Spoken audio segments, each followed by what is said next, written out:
Para saudara-saudari yang terkasih, Bapak Ibu, dan juga adik-adik sekalian, selamat siang.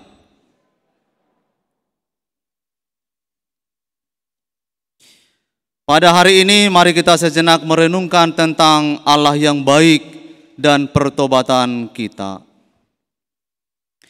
Saudara-saudari yang terkasih dalam Tuhan, dalam terang iman, kita mengimani bahwa Allah kita adalah Allah Bapa yang maha baik.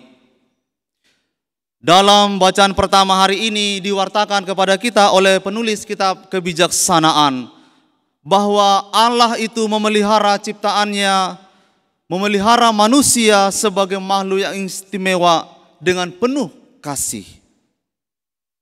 Ia memperlakukan manusia dengan adil dan belas kasihan. Allah dapat saja memperlakukan manusia secara tidak adil. Dia adalah penguasa langit dan bumi, tapi Allah tidak melakukan itu. Sebab dari dirinya sendiri, Allah memang adalah kasih. Allah tidak dapat mengingkari dirinya untuk menjadi seorang bapa yang jahat, yang menghendaki sesuatu yang buruk terjadi pada ciptaannya. Tapi Allah adalah Bapa yang baik, yang menghendaki segala sesuatu yang baik terjadi pada anak-anaknya. Itulah sebabnya para saudara-saudari, kitab Kebijaksanaan mengakhiri pewartaannya hari ini dengan berkata, ketika manusia berdosa, Allah yang baik itu memberi kesempatan untuk bertobat. Suatu pewartaan yang sangat mendalam sekali dan memberi kita kekuatan rohani untuk terus mengikuti Tuhan. Kalau Tuhan itu baik, kalau Tuhan sudah baik kepada manusia, barangkali manusia perlu bertanya, kita perlu bertanya, mengapa kita masih butuh pertobatan? Bukankah Tuhan dari kebaikannya, dari kemurahan hatinya bisa menyelamatkan kita manusia? Jawabannya tidak. Karena manusia punya akal budi dan kehendak yang dianugerahkan Tuhan. Manusia punya kebebasan untuk memilih. Memilih mau menerima kebaikan dari Tuhan, memilih mau menerima rahmat dari Tuhan, atau dia menutup pintu hatinya menjadi bebal, bisa juga. Allah bukan menghendaki yang buruk bagi manusia, tapi manusia dengan menutup pintu hatinya, maka dia menjadi imunnya menjadi kebal, hatinya menjadi kebal untuk menerima rahmat, lalu dia hidup dalam kejahatan, hidup dalam dosa. Saudara-saudari yang terkasih, disinilah kita selalu diingatkan betapa pentingnya kerjasama manusia dengan rahmat Tuhan. Allah menganugerahkan rahmat kepada kita, bekerja dalam diri kita, kita manusia menanggapinya yang kita kenal dengan iman. Iman itulah sebagai tanggapan kita pada rahmat Tuhan. Maka para saudara-saudari yang terkasih, ketika manusia menutup hatinya kepada Tuhan, yang terjadi adalah manusia hidup dalam kejahatan. Dari Injil suci hari ini kita mengerti dengan baik bahwa Allah menaburkan benih yang baik dalam hati manusia. Tapi pada saat yang sama ada penabur yang lain yang menaburkan benih yang jahat, yaitu digambarkan dengan lalang ke dalam lahan yang sama. Ada benih yang baik bertumbuh menjadi gandum, ada benih yang jahat bertumbuh menjadi lalang.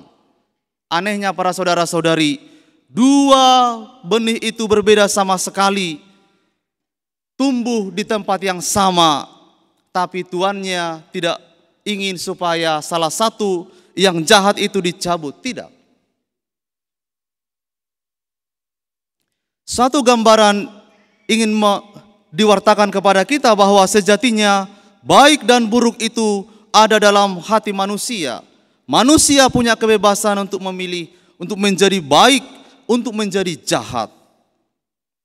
Keduanya mengakar dan bertumbuh pada hati yang sama, pada hati manusia yang sama.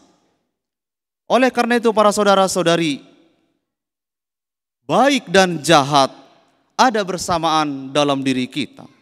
Bukan sekali lagi, bukan karena Tuhan menghendaki yang jahat, tapi karena manusia bisa memilih yang jahat. Manusia bisa seperti lalang yang mirip dengan gandum, tetapi kehadirannya bisa menusuk lebih sakit daripada jarum. Mungkin perkataannya, mungkin perbuatannya, mungkin bahasa tubuhnya, dan lain sebagainya, kehadirannya bisa menjadi jahat. Saudara-saudari yang terkasih, manusia sejatinya sudah disucikan oleh Tuhan, tetapi manusia juga mewarisi yang kita kenal dengan kecenderungan untuk berbuat dosa, atau istilah teknisnya konkupisенsia. Jadi kita sudah disucikan lewat sakramen-sakramen dalam gereja yang kudus, kita sudah dimurnikan, tetapi kita selalu membawa kecenderungan untuk berbuat dosa itu. Siapapun kita, baik anak-anak, dewasa, orang tua, semua manusia punya kecenderungan itu. Maka para saudara-saudari, ini menyadarkan kita supaya kita menempuh satu jalan yang dikehendaki Tuhan, yaitu jalan pertobatan. Kita mesti bertobat.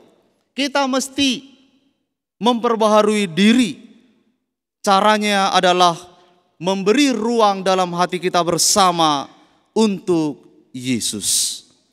Setiap hari kita sejatinya haruslah memiliki hubungan yang baik dengan Yesus. Suka, duka, gagal, berhasil, Bapak Ibu, jangan pernah mengabaikan hubungan yang baik dengan Yesus. Kita tidak bisa lepas dari pokok itu. Yesus adalah pokok yang memberikan kita asupan rohani supaya kita boleh kuat, boleh bertumbuh, dan boleh mengakar kuat dan menghasilkan buah-buah yang baik.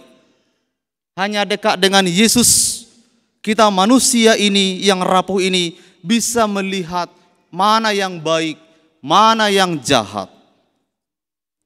Orang Kudus mengajar, kalau kita dekat dengan Yesus, itu bagaikan orang masuk ke dalam ruangan yang gelap, menyalakan lampu yang terang.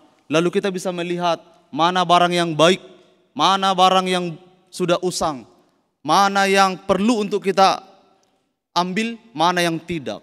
Mana dosa, mana rahmat, itu hanya bisa dikenali dalam diri kita ketika kita dekat dengan Tuhan. Yang jahat, yang buruk harus ditinggalkan, yang baik harus kita kejar. Saudara-saudari yang terkasih dalam Tuhan, pada hari ini kita merayakan peringatan hari kakek nenek lansia orang tua sedunia. Saya lihat di sini juga ada banyak hadir kakek nenek lansia dan orang tua. Bahkan KOR juga, enggak hanya KOR, petugas liturgi juga. Satu hal yang mau saya katakan para saudara-saudari, banggalah menjadi kakek nenek, orang tua dan lansia, ya kan? Ya kita bantulah tepuk tangan.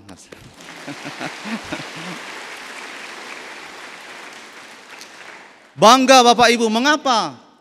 Bersyukurlah bahwa boleh sampai pada status ini. Anda menjadi oma opa, Anda menjadi orang tua, Anda menjadi lansia.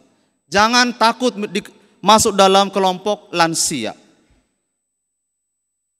Ada orang mengatakan, oh Romo diganti saja Romo, jangan katakan lansia. Terus apa? Senior. Senior apa? Senior mungkin mereka ingin mengatakan, kami sudah senior dalam berkeluarga. Kami sudah senior dalam menghayati hidup beriman. Saya sih sah-sah saja ya kan, kalau seperti itu gitu. Tapi menurut saya jangan Anda terlalu khawatir dengan status itu. Hal yang paling penting adalah bersyukurlah, karena itu berarti doa-doa Anda terkabul. Anda menjadi oma opa, dipanggil oma opa, kakek nenek.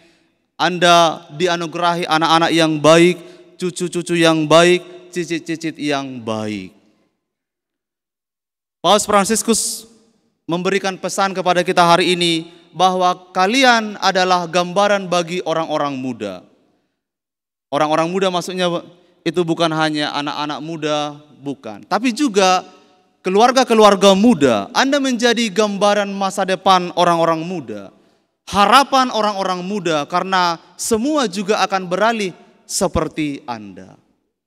Dan orang-orang muda itu menjadi terkabulnya doa-doa Anda, buah dari doa-doa Anda sekalian.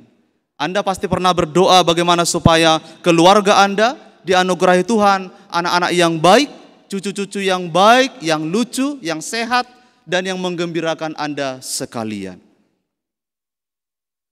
Saudara-saudari, ada banyak orang mengatakan orang-orang lansia, oma opa dan orang tua itu banyak sekali kelebihannya. Banyak kelebihannya. Kelebihan yang pertama, mereka usianya lebih tua, ya kan?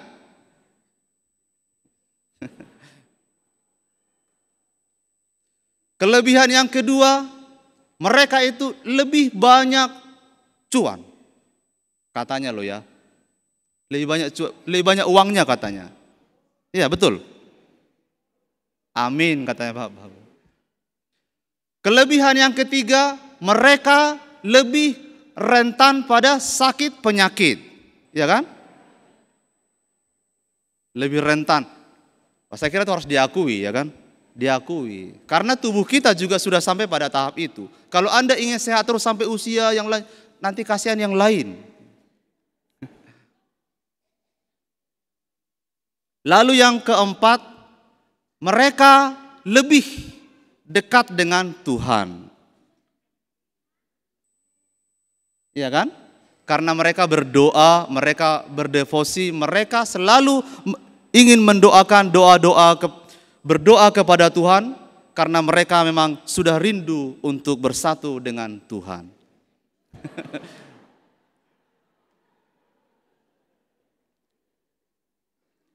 Saya kira tidak terlalu berlebihan. Semua juga kita akan bersatu dengan Tuhan, bukan?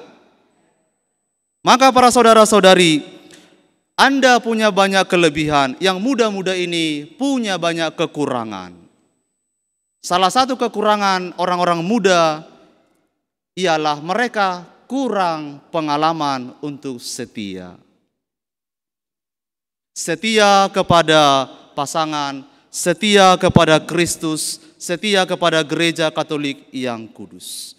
Oleh karena itu para saudara-saudari, oma opa sekalian dan para orang tua dan lansia, hari ini gereja mengundang Anda, jadilah pendoa yang baik bagi anggota keluarga Anda, anak-anak, cucu, cicit semuanya. Doakan mereka supaya boleh menjadi orang-orang yang setia seperti Anda juga telah setia sampai saat ini. Semoga mereka boleh setia, karena keluarga yang setia akan melahirkan gereja yang terus berkembang dan berbuah. Tuhan memberkati.